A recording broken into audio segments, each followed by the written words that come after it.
예, 감사합니다. 이삭 선교사입니다. 2년 반 전에 연락을 받고 우리 청복교회에서 함께 협력 선교사로 할 수 있게 됐다는 이야기를 들었습니다. 그래서 저에게 너무 특권이었고 감사한 일이었고, 또 선교지에 있으면서 우리 성도님들의, 청복교회 성도님들의 그 기도와 마음을 느낄 수 있었습니다. 그래서 이 시간을 빌어서 너무 감사했다는 말씀을 이제 다시 한번, 또 보니까 그 선교부에서 이제 약품들도 준비해서 저에게 보내주셨어요. 그래서 너무 유용하게 잘 썼고요. 코로나 시기에 쉽지 않았던 시간이었는데 우리 청복교회 성도님들 그렇게 함께 해주셔서 너무 감사했습니다. 다시 한번 감사드립니다.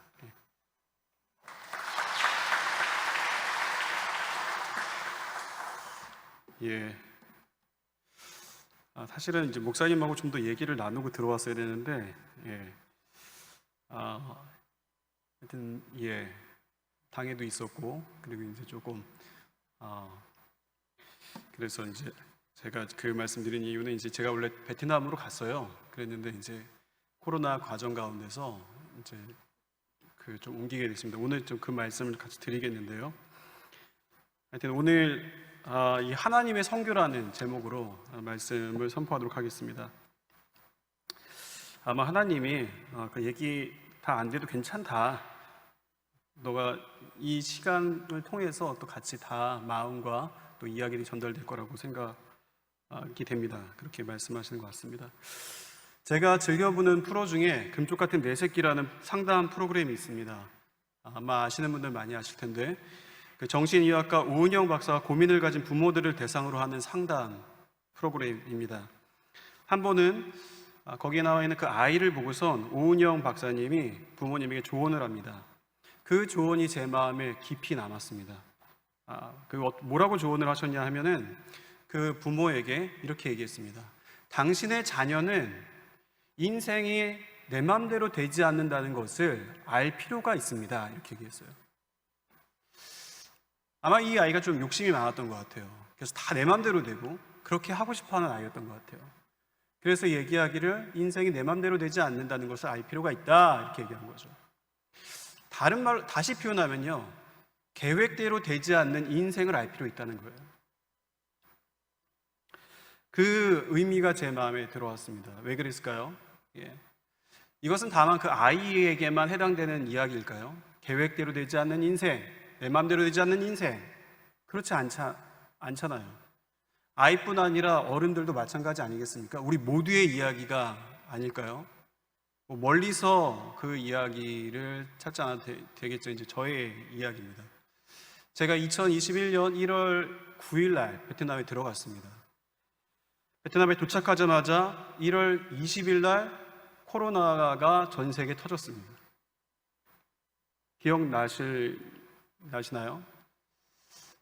아마 이제 지금은 이제 많이 잦아들고 있어서 그때가 언제였지 이렇게 될 수 있지만, 사실 모두가 다 놀란 시기였죠.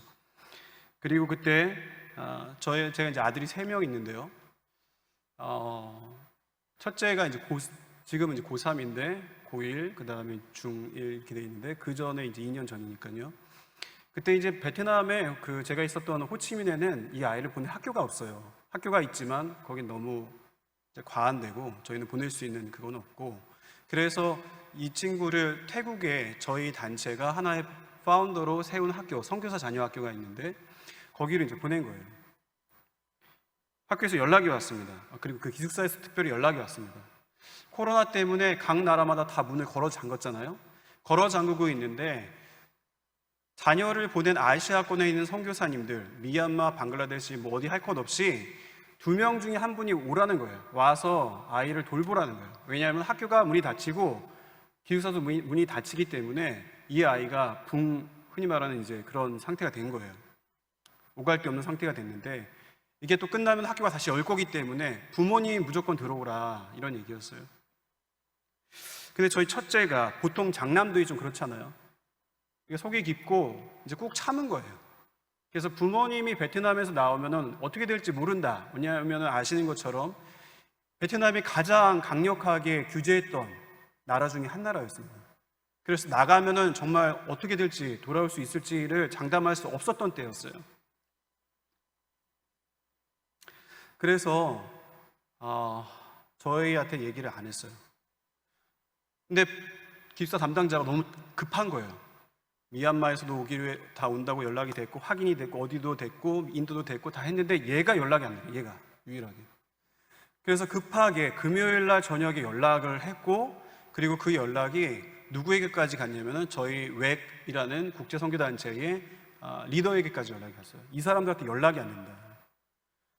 그래서 저희한테 그렇게 리더 되시는 분도 연락을 하고 다 연락이 돼서 결국은 둘 중 한 명이 가라는 거예요. 왜냐하면 내일이 마지막 날인데 태국의 문이 닫히기 전에 베트남에서 태국으로 갈 수 있는 마지막 기회다. 그래서 결정하고 둘 중에 한 사람이 가라 이렇게 얘기한 거예요. 그래서 저희 아내가 가게 됐죠. 밤을 꼴딱 새고 토요일 날 새벽에 아내가 택시를 타고 공항으로 출발했어요.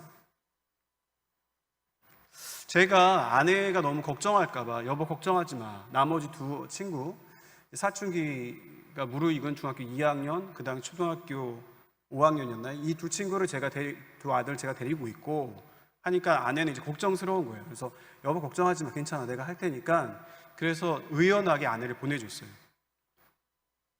그러고 난 다음부터 걱정이 됐어요. 제가 아내의 역할까지, 엄마의 역할까지 도맡아야 됐기 때문이에요. 멘붕이었습니다. 아이들 말로 멘탈 붕괴죠. 충격이었어요. 그리고 아내가 얼마나 수고했는지를 그때 깨달았고 아내를 향한 회개의 눈물을 흘리기 시작했습니다. 한 번씩 그럴 필요가 있는 것 같아요. 저는 이제 베트남어를 또 현지어를 배우고 이제 거기서 제 인생 처음으로 오토바이를 탔는데 이제 오토바이가 야생마 같더라고요. 조금만 잘못 이렇게 핸들을 돌리면 앞으로 확 나가더라고요. 그래서 온몸이 막 식은땀이 흘러요. 그래서 넘어지기도 하고 다치기도 하고 그래갖고 학교를 갔다가 오면은 이제 애들 밥을 차리는 거예요. 밥 시간은 왜 이렇게 자주 돌아오는지 모르겠어요. 아침 먹으면 점심 먹으면 또 저녁 뭘 먹여야 되는지 막 계속 고민이 되고. 그래서 그것을 이제 제가 교회 사역에 너무 바빴기 때문에 성교사 나오기 전에 이게 차릴 수 있는 그 가짓수가 많았겠어요. 라면과 뭐 계란 후라이 이 정도밖에 없는 거예요. 얘네들은 이제 해주려니까 막 여기저기 찾아봐갖고 그거를 막 제 인생 처음으로 했던 김치찌개, 콩나물 이런 걸 이제 하는 거예요. 그러고 딱 주면은 어떻게 얘기해야겠어요, 걔네들이?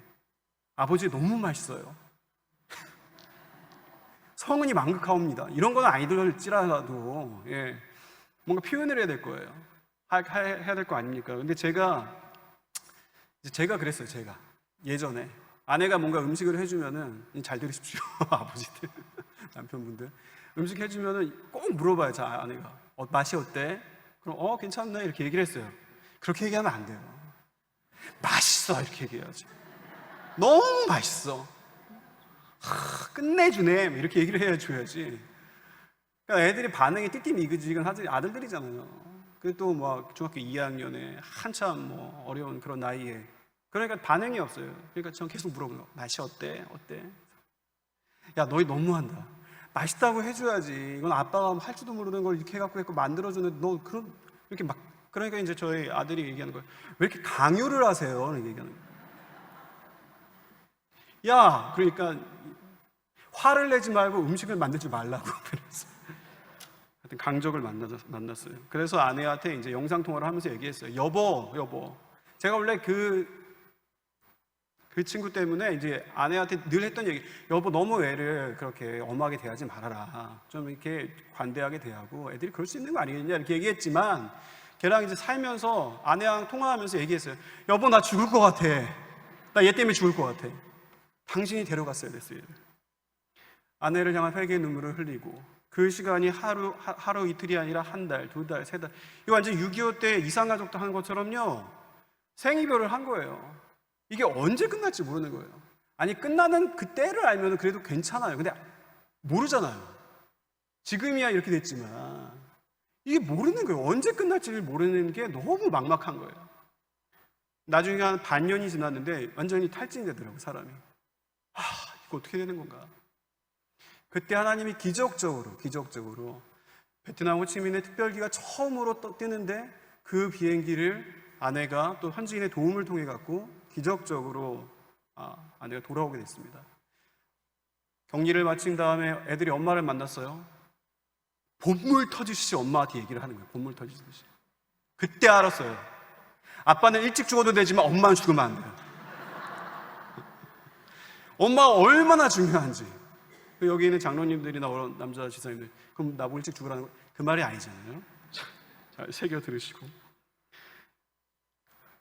그렇게 해서 다시금 정상적인 삶으로 가기 시작해 있었어요. 사실 계속 코로나는 심했기 때문에 그렇게 정상은 아니었습니다. 그러나 아이들이 엄마를 같이 그런 시간을 보냈고, 이제 그 말인즉슨 아내가 먼저 초반에 얘기 들은 것처럼 태국에 갔다가 그렇게 아이를 돌보고 결국은 이게 이제 아이를 데리고 첫째를 데리고선 한국에 돌아왔고, 그리고 태국이 좀 나아져서 이제 태국으로 이제 그 첫째를 혼자 보냈고, 아내는 이제 극적으로 여보 나 어떻게 해요? 이랬는데 이제 갑자기 그 특별기가 해서 이제 돌아온 거예요. 이렇게 된 상황이에요. 그러고 난 다음에 한 5개월, 한 6개월 지났나요? 연락이 온 거예요. 다시 기숙사에서 연락이 왔고, 저희 첫째가 정서적인 어려움이 너무 심하다고.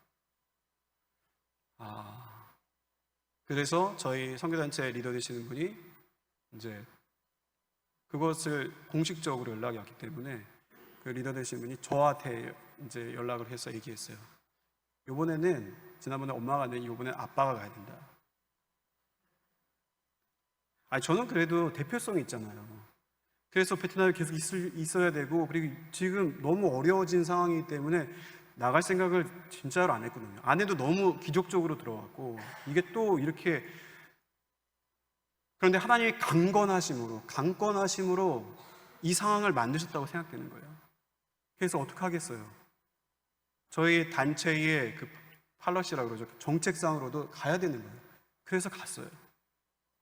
그러고 난 이후에 강권적으로 하나님이 남은 모든 가족을 태국으로 옮기셨어요. 이 이야기를 다 드리면은 오늘 못 가십니다, 집에. 어쨌거나 이 정도로 말씀드리고, 하나님의 강권적으로 온 가족을 이동시키셨어요. 뒤돌아보니 이것은 하나님이 그냥 하신 일이라고는 말로 밖에 설명이 안 되더라고요. 자, 보세요.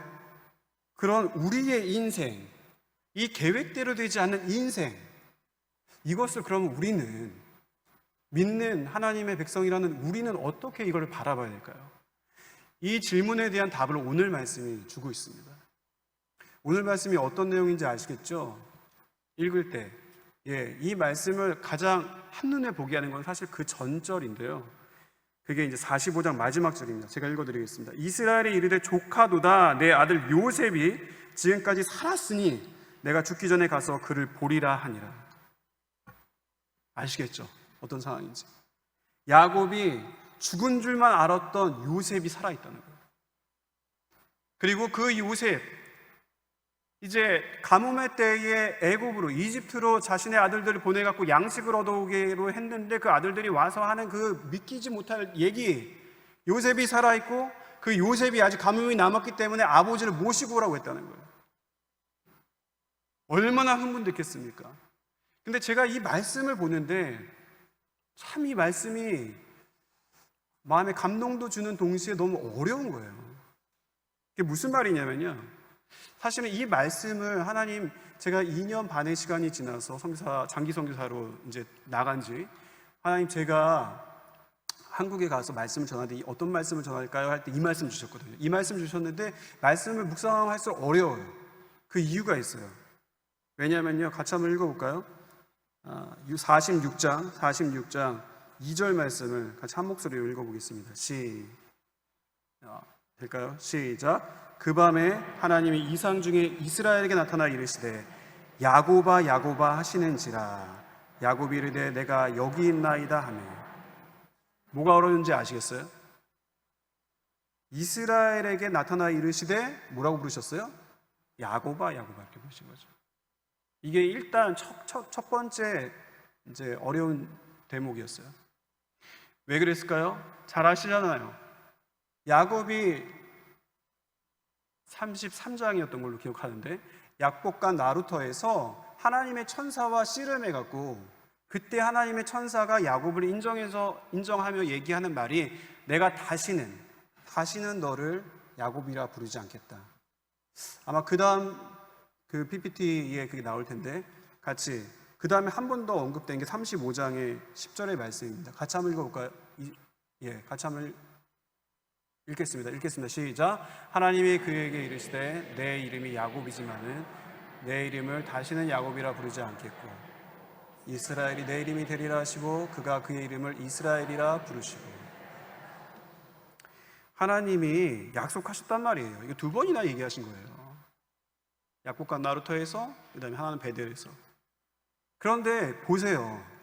하나님이 왜 약속을 깨시냐고요. 이게 저한테 어려운 질문으로 왔어요. 왜 이렇게 얘기하셨지? 이스라엘아 이렇게 얘기를 하셨어야죠. 그런가 하면 또 한 가지, 두 가지였는데 또 한 가지가 이제 3절이에요. 3절 말씀도 같이 한번 읽어보도록 하겠습니다. 읽겠습니다. 시작. 하나님이 이르시되 나는 하나님이라 내 아버지 하나님이니 애굽으로 내려가기를 두려워하지 말라. 내가 거기서 너로 큰 민족을 이루게 하리라. 아멘. 뭐가 좀 이상한지 보이시나요? 거기에 나와 있는 파란 글씨로 나와 있는 그 대목이 있죠.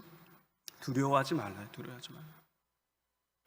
하나님이 지금 상황 파악이 좀 죄송합니다. 이런 좀 표현이 그런데 하나님이 좀 뭘 상황을 모르시나? 아니 지금 야곱이 꿈에도 보고 싶었던 그 아들을 보러 가려고 하는데, 그렇잖아요. 버선발로 한 걸음에 달려가도 모자를 파네. 그 기쁨에 겨워서. 그런데 이상 중에 나타나서 하시는 말씀이 뭐예요? 두려워하지 말라는. 두려워하지 말라. 좀 이상하잖아요. 뭐가 안 맞잖아요. 아니, 뭐가 두려워요? 기쁘지. 너무 기쁘죠. 근데 왜 이렇게 얘기하셨나? 하나님이 뭘 모르셔서 틀리셨나요? 하나님이 틀릴 수 있나요? 하나님 무호하신 하나님이 틀릴 수 있습니까? 틀릴 수 없죠. 그럼 이게 무슨 말이에요? 야곱이 어떻다는 거예요? 두려워하고 있다는 거예요. 야곱이 왜 두려워했을까? 이게 두 번째 난지였던 거죠. 이게. 그러면서 하나님께 계속 이 말씀에 대한 묵상을 했습니다. 하나님, 좀 가르쳐 주세요. 제가 그래서 이제 설교를 막 작성하는데 마음에 안 들어요. 이건 나의 의도가 있는 설교인데 그거 말고 하나님 이 말씀이 이야기하는 그 말씀을 전하고 싶습니다. 무엇을 말씀하십니까, 하나님? 왜 이 두 가지 질문이 저를 괴롭게 하시나요?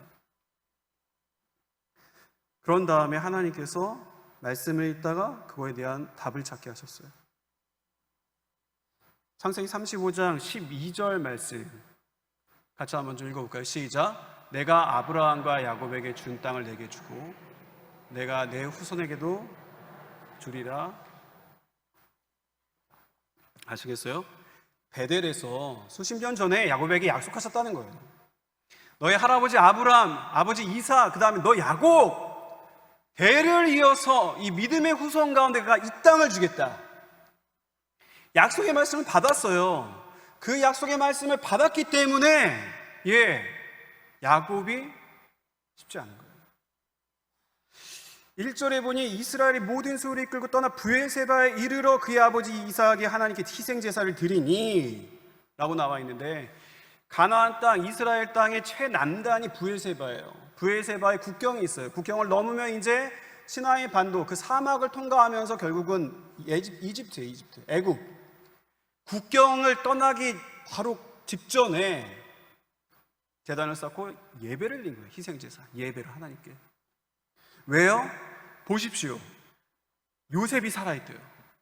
너무 보고 싶어요. 그 요셉이 살아있는데 살아있을 뿐만 아니라 뭐가 됐대요? 애굽의 총리가 됐대요. 오늘날에 뭐예요? 미국의 2인자 부통령이 되었대요. 믿을 수가 없는 이야기예요. 믿을 수가 없는 이야기. 그런 다음에 그 요셉이 수레를 보냈어요.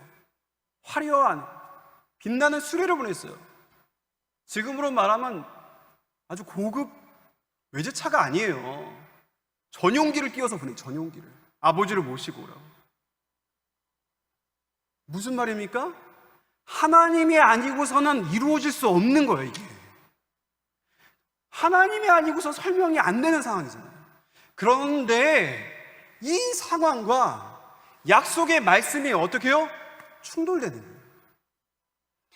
그래서 고민이 되기 시작하는 거예요. 그래서 옛날에는 원래 야곱의 성질대로 하면은 자기 꾀를 믿고 자기 머리를 믿고 자기 주먹을 믿고 자기 마음대로 했던 사람이에요. 그런데 지금 그의 나이, 그 다음에 파라오를 만났을 때 파라오를 축복하면서 얘기하잖아요. 험악한 인생을 살았고 내 나이 130이라고. 이렇게 세월이 흐른 야곱이 마음에 번민이 가득하면서 하나님 왜 이런 상황을 나에게 주셨나요? 그러면서 제단을 쌓고 예배를 하나님께, 내가 주님을 찾나이다. 하나님께서 이상 중에 나타나셔서 얘기하신 거죠. 야곱아 두려워하지 마라. 내가 너로 거기에서 큰 민족을 이루고. 여러분, 제가 이 말씀을 묵상하면서 발견한 거, 이 모든 난제를 해결하는 하나의 문구가 있다면 그것은 오늘의 말씀의 제목이요. 뭐예요? 하나님의 성교예요. 하나님의 성교는 두 가지가 있습니다. 첫 번째, 저를 한번 따라서 해주시겠습니까? 하나님의 성교는 한 인생을 빚어가시는 것이다. 한 인생을 빚어가는 것이 하나님의 성교예요. 이스라엘이라고 내가 하겠다라고 얘기했지만 보십시오. 그 야곱을 향해서 하나님께서 이상 중에 나타나서 야곱아 부르실 때 하나님은 정확하게 야곱의 상태를 아시죠. 그의 연약함을 아시고 그의 두려움을 아시고 그의 번민을 아시고, 이스라엘이라고 하나님의 백성이 너는 되리라, 그리고 내 하나님의 백성 인정해 줄게, 나의 백성이라고 하지만 지금 너의 현주소는 야곱이야. 내가 그걸 알아. 너의 부족함, 너의 연약함 내가 알아. 나이가 60이 됐건 70이 됐건 80이 됐건 130이 됐건 너가 목사가 됐건 선교사가 됐건 장로가 됐건 권사가 됐건 직사가 됐건 너가 세상에서 어떤 직분을 갖고 있던 너는 내 앞에서 야곱이야. 내 아들아, 나는 너를 알고 있어. 두렵지? 이 야곱을 부르신 하나님의 의도는 그가 못났다 이 말이 아니라 우리 자식의 애칭을 부르듯이 그 사랑스러운 어조로 주님 부르시는 거예요. 야곱아.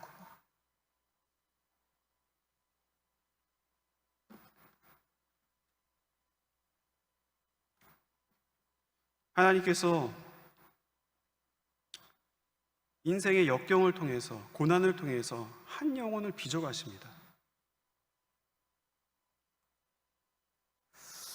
저는 이제 선교사로 하나님께 부르신 다음에 하나님이 이제 나름 분당에 살았어요, 저도요. 근데 하나님이 선교 훈련과 선교 활동을 배운다고 저를 필리핀 산골 속에다 이제 집어넣으셨어요. 그래서 그 산골에서 지내면서 제가 2년의 훈련의 기간을 마친 다음에 제가 나왔을 때 제가 먼지가 됐다고 얘기했어요. 먼지가. 그래서 저희 훈련은 끝났다라고 생각했고, 그랬는데 제가 그러니까 원래 이제 교회 사역을 하지만 이제 하도 저희 목사님이신 이창섭 목사님이 이제 종의 마음 그리고 섬기는 마음 그걸 많이 강조시키는 제가 굉장히 낮아진 줄 알았어요. 근데 제가 선교사가 된 다음에 깨닫게 된 거는 제가 그렇지 않다는 걸 알게 된 거예요. 제가 함께 있던 그 동역자들은 훌륭하세요. 그분들은 괜찮은데 저는 하나님이 아닌 걸 아셨던 거예요. 제 안에 교만, 제 안에 모남, 그래서 하나님께서 굴리기 시작하신 거죠. 필리핀에서 굴리시고 그 다음에 또 베트남에서 굴리시고 그래서 또 이제는 태국으로 굴리시고 태국에 도착해서요 제가 너무 어려웠어요. 그리고 하나님께 막 정말 마음으로 삿대질을 했어요. 하나님 일을 뭐 이런 식으로 하십니까? 애들 말로는 이거예요. 하나님 무슨 일을 이따구로 하세요, 이런 거예요. 아니, 그럼 보내실 거면 처음부터 그렇게 보내시던지. 그 코로나라는 괴물이 등장해갖고 이렇게 된 상황인데 하나님 막 원망이 되는 거예요. 여러분 생각해 보세요. 신짜오, 실로이, 이게 베트남 말이거든요. 안녕하세요, 죄송합니다. 그 다음에 또이텔라 이삭, 제 이름은 이삭입니다. 여기에서 사디카, 커쿤카, 마이벨라이, 괜찮아요. 이게 쉬운 게 아니에요. 이게 언어를 1년 거의 반 되는 시간을 배웠는데 그거를 다시 바꿔서 이제 다시 애기처럼 이거를 배워가는 것이요, 정말 어려운 거예요. 근데 물론 이제 국제단체이기 때문에 사역 언어는 영어로 하지만 하나님 왜 저를 이렇게 초라하게 만드시나요? 저는 정말 멋지게 선교 사역을 하고 싶었어요. 하나님을 위해서 주님께.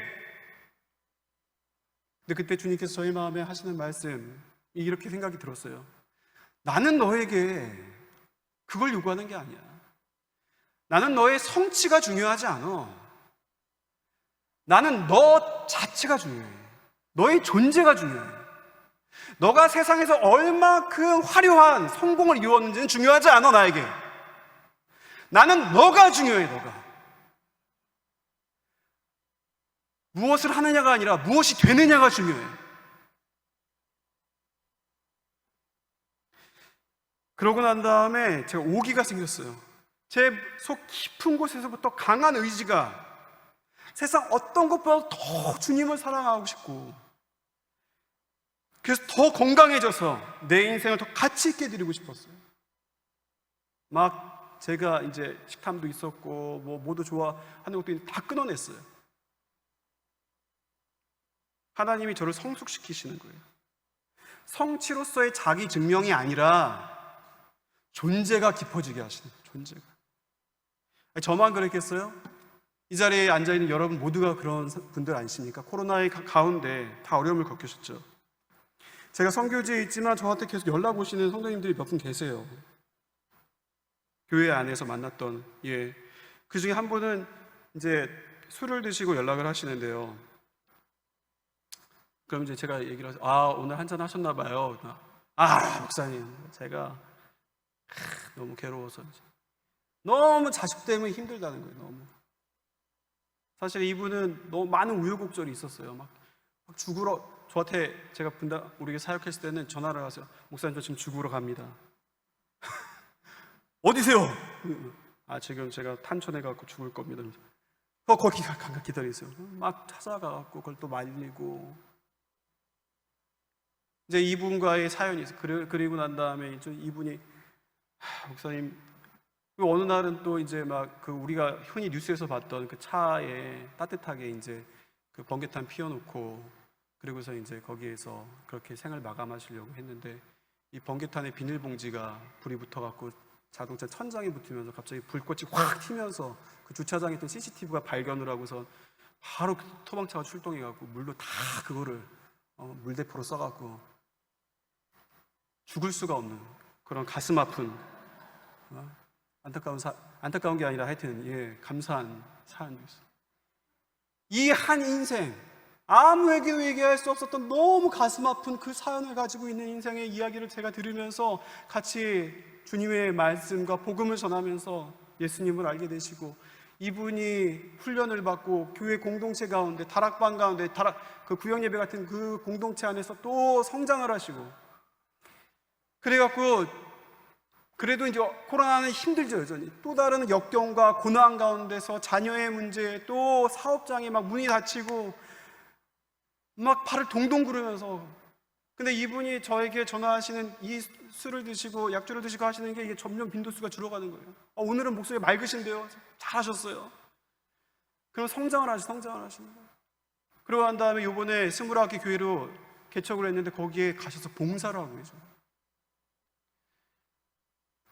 주차부를 하시는데 제가 얼마나 가슴이 벅차던지, 그 한 영혼을 하나님 빚어가시는 그 과정. 메시지를 전하기 전에 하나님이 메신저를 준비하시는 거예요. 그걸 담을 수 있는 그릇을. 그런가 하면 또 한 분은 저에게 연락이 오셨는데 카톡이 오셨어요. 목사님, 제가 폐암 판정을 받았습니다. 이분 60이 넘으셨어요. 목사님, 저 어떡합니까? 전이가 되지 않게 기도해 주세요. 그리고 2주 후에 카톡, 목사님 전이가 됐대요. 그 소식을 듣고, 전이가 됐다는 이야기를 듣고 제가 방 안에 혼자 이 천장을 바라보고 있었어요. 하나님, 저 이제 어떻게 해요?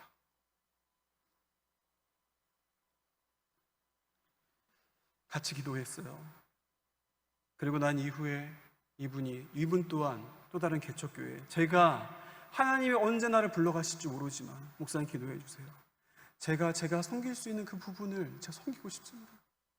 그래갖고 개척교회를 그분의 방식으로 할 수 있는, 몸이 아프니까 그분이 할 수 있는 방식으로 최선을 다해 섬기고 계십니다.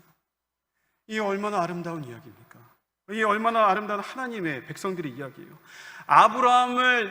아브라함, 믿음의 조상, 깜이 안 되는 아브라함을 빚어가시는 하나님, 그래서 아브라함을 아브라함으로 만드신 하나님, 열방의 아버지, 열국의 아버지를 만드신 하나님이 야곱을 또 이스라엘로 만드시는 그 하나님.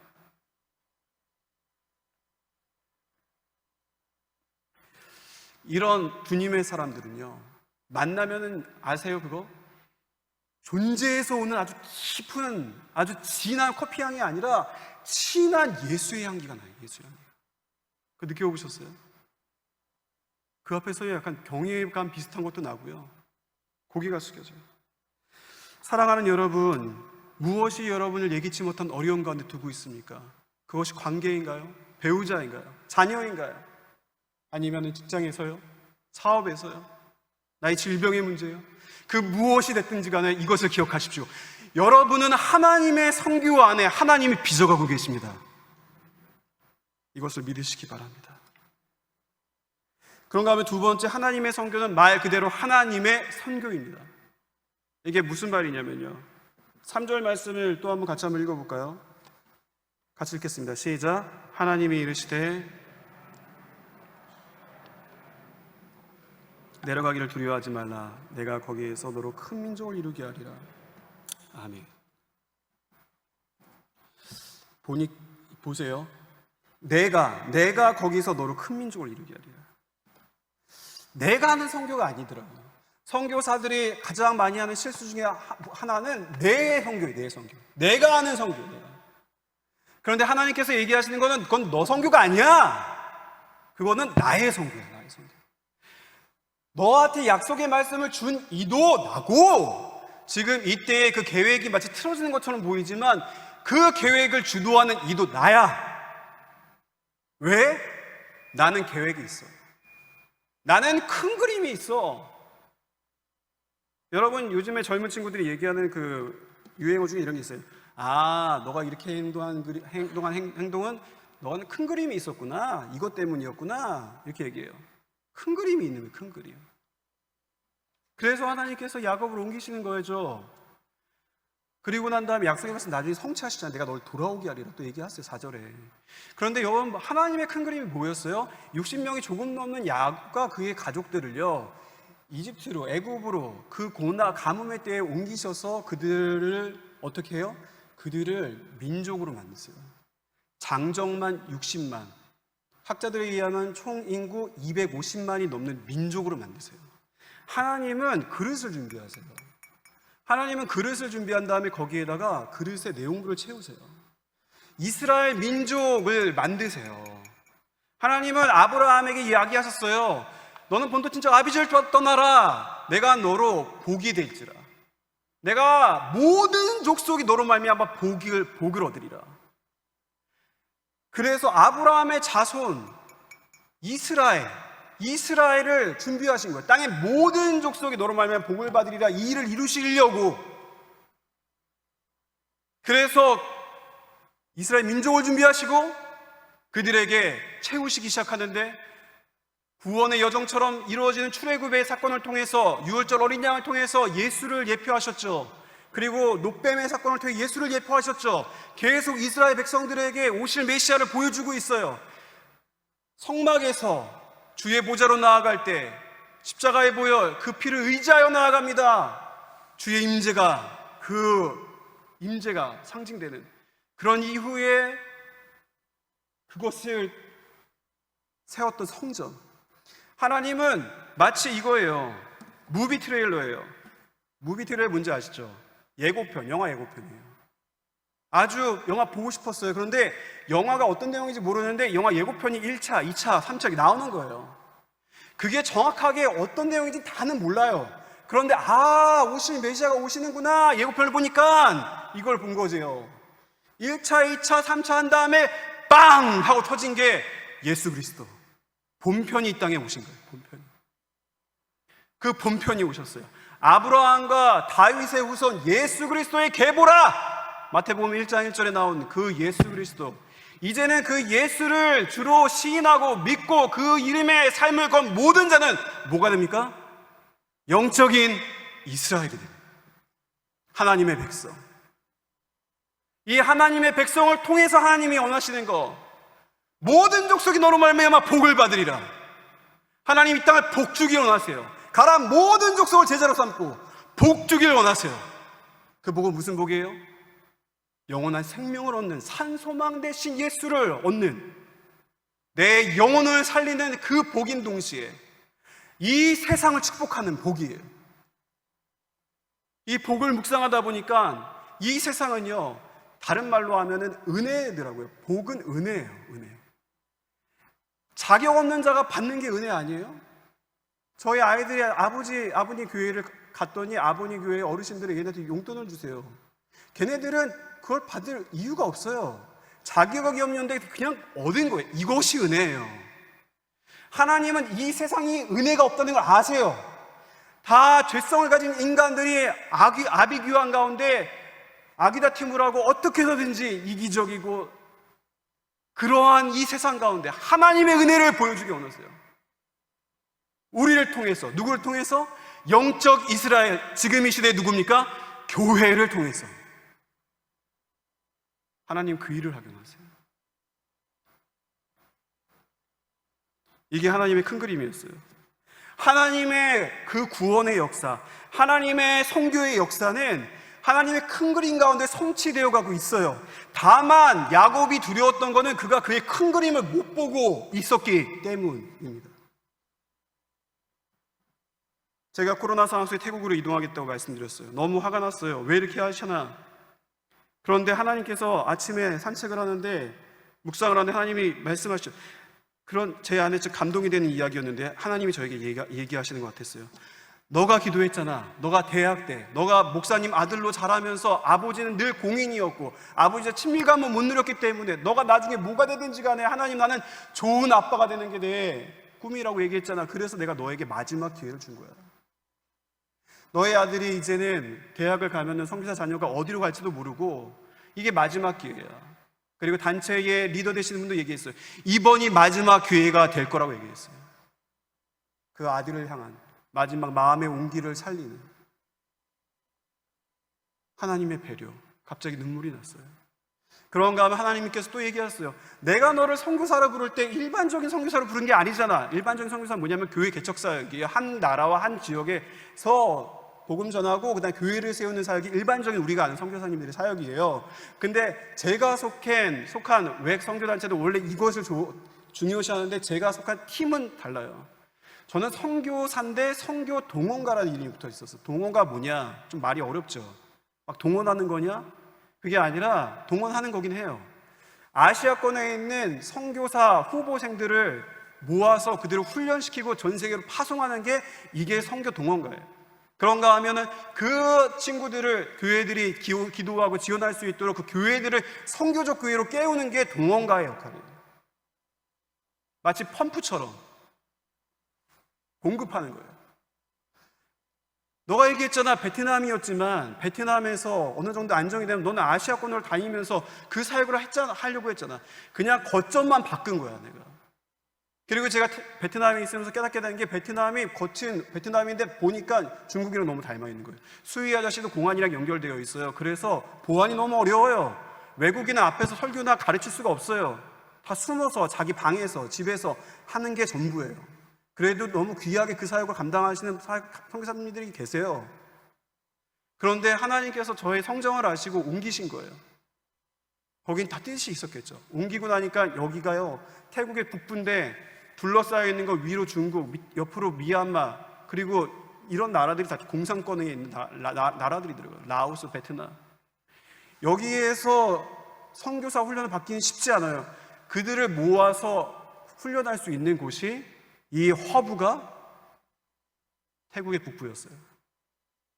그리고 많은 국제 선교단체가 그래서 그쪽으로 본부를 이동하고 있었어요. 여러분, 제가 가서 하나님께서 뜻밖의 중국 동원 사역을 연결시키십니다. 제가 중국말 몰라요. 근데 영어로 하는 거예요. 하나님이 지금의 중국에 어마어마한 선교 자원들을 일으키고 계세요. 그리고 하나님이 그 사역을 돕고 더 깊숙이 섬기게 하시고 있어요. 여러분, 저는 시진핑과 중국 정부는 싫습니다. 누가 좋아하겠습니까? 그러나 하나님이 그 가운데서 제가 놀라운 소식을 듣는 거예요. 그 안에서. 원래는 중국 교회가 너무 순전했는데 물질주의의 이 자본주의 가운데서, 자본주의 아니고 물질주의 가운데서 너무 부유해지니까 신앙을 잃어버리고 있는데, 그 정권을 통해 갖고 다시 마치 그 옛날에 문화혁명 때 모택동이 막 그 선교사들을 죽이고 막 그렇게 핍박의 시대처럼 가면서 중국 교회들을 지금의 시진핑이 폭탄을 터뜨려 갖고, 이런 건물은 하나도 없잖아요. 다 터뜨려 버렸잖아요. 중국 당국에 연결되어 있는 교회, 삼자교회 이런 데 빼고. 그러면서 감옥으로 끌려가고 다시 순결한 믿음, 순전함을 되찾고 있다는 그 소식을 듣게 된 거예요. 코로나 시대에 하나님의 성령 멈춘 것 같아요. 그러나 멈추지 않았어요. 그 시대에 줌을 통해 갖고 이 교회들이 순전한 믿음을 갖고 회복하고 있는 과정 가운데 선교 강자가 중국 거의 모든 교회에 퍼지기 시작한 거예요. 들불처럼 퍼져나가요. 하나님이 일으키시는 하나님의 선교를 보게 됐어요. 그리고 그 중에서 또 중국의 초임 선교사들을 또 섬기기 시작했어요. 뿐만 아니라, 그럼 왜 베트남에서 옮기셨어요? 베트남은 왜 배우기 하셨어요? 가니까 베트남 선교사님을 또 이 훈련하는 과정에 만나게 된 거예요. 베트남 가정교회의 1호 파송 선교사님이에요. 가정교회. 이분들이 영어를 잘하는 것도 아니고 하여튼 태국말도 이제 배운 지 1년 반 조금 넘었는데 어려워하세요. 근데 마음에 적을 둘 곳이 없어서 이 중국 동원, 저희 단체에서 하는 이 중국 동원 거기에 그냥 와서 또 이제 지내시는 거예요. 같이 마음이라도 나누려고 했는데 쉽지가 않아요. 근데 저희를 만나니까 너무 기쁘신 거예요. 막 얘기를 하세요. 저희가 같이 베트남어로 얘기를 하면서 그분들을 섬기고 그분들을 지원해드리고, 이분들이 태국의 북동부에 거기에 조선족처럼 태국족이 있는 거예요. 오래전에 와서 그 후손들을 위한 교회가 없는데 가서 교회를 세우고, 그분들을 교회 개척 지원 사업을 도와드리는 거예요. 그리고 이분들은 다만 그뿐 아니라 이분들의 존재가, 그 다음 장면을 보여주시고요. 예. 여기는 이제 중국 쪽이고요. 그 다음 장면 보여주세요. 예. 이분들의 존재가 중국의 가정교회에, 중국이 아니라 베트남은 이게 신기해요. 북쪽의 하노이부터 밑에, 너무 흥분했나요? 이제 호치민까지, 중간에는 다낭이죠. 이 전체의 가정교회는 하나의 교회. 줌을 통해서 만났는데 다 만나는 거예요. 그러니까 그분들의 존재의 의미는 단순하게 그냥 하나의 교회가 파송한 그런 존재가 아니라, 이 가정교회 전체가 파송한 거예요. 이분은. 제가 베트남에 있을 때 만나기 어려도 교회 지도자들을 줌을 통해서 다 만나는 거예요. 이분을 통해서. 그들에게 메시지를 전하고. 이 얼마나 놀라운 일입니까? 그 이야기는 하나님께서 베트남에 있는 젊은이들을, 이분들을 통해 갖고요, 이분들 뒤에 있는 그 젊은이들이 이제 오는 거죠. 태국으로 와서 훈련을 받는 거예요. 그것을 꿈꾸게 하시는 거예요, 하나님께서. 하나님이 얘기하셨어요. 너가 기도했잖아. 내 지경을 넓혀달라고 기도했잖아. 거점만 바꿨을 뿐이야. 너는 아시아의 성교 동원가야. 그래서 내가 너를 여기로 보냈어. 그런가 하면 태국교회예요. 태국교회는 불교의 뿌리가 깊어서요, 회심 사역이 참 어려워요. 하나님, 물론 그 가운데 회심하는 자들이 있고 하나님 부르신 자들이 있는데 이게 참 어려워요. 그래서 중요한 사역이 뭐예요? 주일학교 사역이에요. 제가 분당원에서 주일학교 사역도 오래 했었는데 하나님이 한 분을 연결시켜 주셨는데, 이분이 저희 아버지의 너무 친한 친구분의 아들이에요. 오랫동안 이 태국 안에서 어린이 전도협회, 파이데온 같은 단체를 만드셔갖고 거기에서 씨 뿌리는 사역을 하시는 거예요. 씨 뿌리는 사역을. 교육자를 찾기가 그런 어려운 교회, 선교제 교회가 어디 있겠습니까? 그러니까 PPT, 영상 이런 걸 다 만들어갖고 그것을 돌려서 그냥 대본만 읽으면 설교가 자연스럽게 되도록 애들이 눈을 못 띄어요. 이걸 다 준비해야지 그 사역을 하시는 거예요. 이분과 연결된 교회만 태국에 3,000개의 교회예요. 하나님이 거기에 이런 좋은 관계를 유지하면서 장기적으로는 그 교제 가운데 하나님 나라를 꿈꾸며 선교적인 그 마인드를 심어주는 교제 같이 제작하기로 얘기를 한 거예요. 할 수 있을 때 같이 하자. 근데 지금은 어렵지만 장기적으로. 제가 얼마나 가슴이 벅차던지요. 이게 웬일입니까? 웬일입니까? 그런가 하면은 옆에 국경을 맞대고 있는 미얀마 내전 아시잖아요? 거기에서 아이들이 건너왔어요. 애들이 6.25 때의 고아들처럼요, 그래요. 신발도 없고 옷도 없고 완전 거지예요. 걔네들에게 물품을 전달하고 함께 기도해주고 그들을 격려하고. 그런가 하면 미얀마에 있는 저희 단체에 사역자가 있는데 미얀마 사람이에요. 부인은 이제 한국 선교사님인데 여자분인데, 그런데 연락이 왔어요, 저에게. 미얀마 군부가 너무 많은 그 사람들을 이제 그렇게 학살하고 죽이다 보니까 고아들이 넘쳐나는 거예요. 미얀마 파라군 거기 아세요? 그 절, 그 금으로 만든 그 절 만든 거? 그런 나라예요. 그러니까 그 고아들 어디로 보내겠어요? 관리가 안 되니까 다 절로 보내요, 절로. 그래서 그 사역자가 너무 가슴이 아파서 자기가 고아원을 세워야 될 것 같다고, 이 아이들을 위해서 물품이 필요하대요. 연락이 왔어요. 그래서 제가 그 소식을 듣고선 4분의 권사님과 지사님에게 연락을 드렸어요. 많이도 아니고 4분의. 그러고 난 다음에 2주 뒤에 저희 단체의 서울 사무실 선교사님이 놀래서 연락을 했어요. 선교사님, 사무실에 발을 디딜 틈이 없습니다. 상상이 무슨 말인지 이해가 됐어요? 물품이 너무 많이 오고 너무 많이 오고. 난 4분한테만 얘기했는데 이 4분이 본인이 아시는 누구, 또 누구 그렇게 연결돼 갖고 나비 효과 아시죠? 나비의 날갯짓 사람을 했는데 이게 태풍이 된 거예요. 하나님이 하나님의 역사를, 하나님의 꿈을 꾸는 사람들과 함께 그 작은 부분에 동참했고 그 일을 하시는 거예요. 그 일을.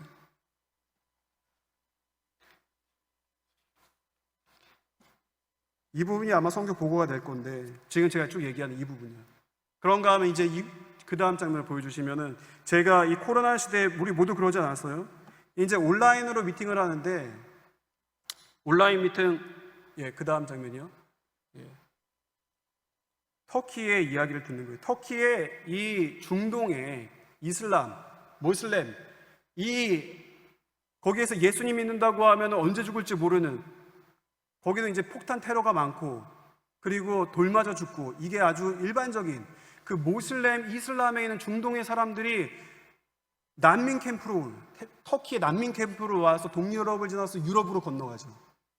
뉴스를 봐서 아시는 것처럼 이 난민 캠프에 와서 예수를 믿는 거예요. 아까 다시 그 사진 보여주세요. 거기에서 그 난민 캠프에서 예수를 믿은 사람이 저기 눈을 가리고 있는 그 여자 2명은 아프가니스탄 사람이에요. 그리고 난 다음에 또 눈을 가리고 있는 저 형제는 시리아 사람이에요.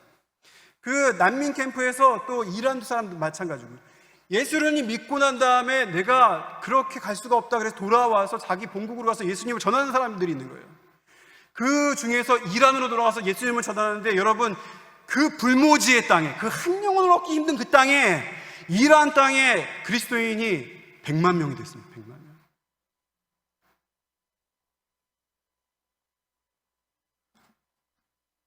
하나님이 역사하고 계십니다.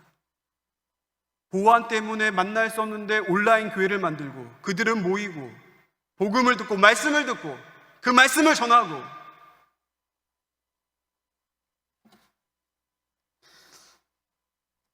하나님께서 이게 저의 하나의 또 부르심이었던 것 같아요. 온 땅 가운데 역사하고 계시는 하나님의 선교를 전달해라. 그리고 하나님의 백성으로서 우리는 누구인가? 우리는 왜 이 땅에 존재하는가? 하나님은 우리에게 선교적 삶을 독려하는 동시에 온 세계에 하나님의 선교하심을 전하는 자로 세우셨다고 확신합니다. 제가 좀 이 말씀을 드리고 이제 말씀 마무리하게 될 것 같은데요. 저희 장인어른이 목회 은퇴하신 뒤에 작은 밭을 사셨어요. 땅을 일구며 나무 묘목을 심기 시작하셨어요. 저희가 계속 말렸어요. 장인어른 연로하시고 하니까 이제 감자고무 같은 거 심으세요. 그거는 이제 자연스럽게 다 이제 알아서 크니까 그렇게 하시고 너무 애쓰지 마세요 했는데 장인어른이 끝까지 돈키호테처럼 고집을 부리시면서 사과 묘목을 사서 심기 시작하는 거예요. 은퇴 자금을 모두 거기다가 이제 투자하셔갖고 그걸 하는데 이 장인어른이 쉬지를 않으시는 분이 약간, 그리고 이제 막 뚝딱뚝딱 뭘 잘 만드세요. 그래서 원래는 목사가 아니라 목수가 돼야 됐다 이런 얘기까지 있는데 막 집도 만들고 뭐 어느 순간 보면 또 뭐가 또 창고도 하나 생기고 막 그래갖고 뚝딱뚝딱 계속 만드시는데 그게 5년 뒤에 제가 왔잖아요. 5년 뒤에 이제 그걸 보니까요, 아름다운 사과 과수원이 된 거예요. 잔디가 깔려 있고요. 그러면서 사과나무들이 막 이번에도 수확을 하는데 내년에 이제 팔 정도의 사과가 크기가 된대요. 너무 아름다운 거예요. 크지도 않아요. 근데 아름다운 거예요. 옆에 내천이로. 그래서 은퇴하신 목사님들이 갈 데가 어디 있어요. 그러니까 거기를 들려서 같이 두런두런 얘기를 나누고 힐링을 하시고 힘을 얻으시고 저희 아버지도 가시고 너무 아름다워요. 그런 다음에 제가 그것을 혼자 이렇게 산책을 하는데 그 안에서 이렇게 보고 있는데 갑자기 그 생각이 났어요. 사과나무를 보고 있는데 그 생각이 문득 났어요. 저희 장인어른이 비전어리 스타일이에요. 장인어른은 5년 전에 이미 이 장면을 보셨구나. 이렇게 될 거를 보시고 사과 묘목 하나하나를 관리하셨던 겁니다. 제가 무슨 말씀 드리는지 아시겠어요? 사랑하는 여러분, 하나님의 큰 그림이 있어요. 그 큰 역사의 그림. 그것을 보고선 지금의 삶을 살아가는 거예요. 계시록의 말씀에 각 나라와 족속 백성 방언에서 구원하신 보좌에 계신 우리 하나님과 어린 양께 있도다. 더 이상 눈물 짓지 않은 새하늘과 새 땅이 있고, 이 말씀 가운데서 보는 것은 하나님의 큰 역사 가운데서 이 큰 그림 가운데 우리에게 이 삶을 살으라고. 이 큰 그림이 없이 리더 사역을 하거나 아니요 다시요. 이 큰 그림 가운데서 우리의 삶에 주어진 하나님께서 하게 하신 그 일을 하는 거예요. 하나님의 백성은 그렇게 사는 거예요.